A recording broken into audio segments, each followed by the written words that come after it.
Di Mekah ni saya nak cerita. Masa saya di Mekah, saya pun dijemput oleh jemaah haji. Ustaz ngajar faraid kan Ustaz ke?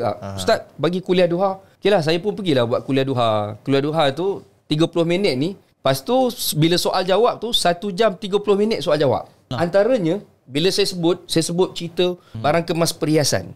Orang beranggapan bahawa bila berlaku kematian, perempuan ni ada barang kemas perhiasan.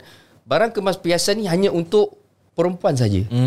Sedangkan barang kemas itu adalah harta pusaka si mati. Betul. Sebab kita kena faham, maksud harta pusaka ni adalah harta yang ditinggalkan oleh si mati. Apa-apa harta yang dimiliki semasa hidup, maka itu harta pusaka.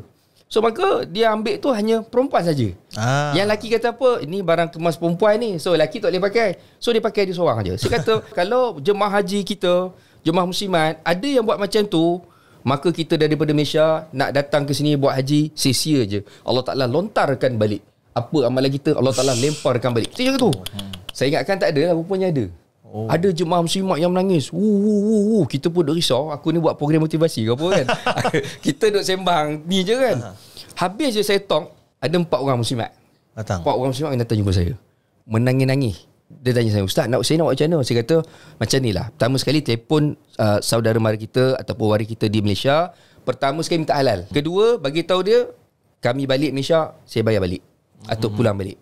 Maknanya kita nak datang ke Mekah kan, nak buat benda baik kan, buat haji kan, tapi kita bawa sumber harta yang syubhah. Kita tak nak macam tu. Allah.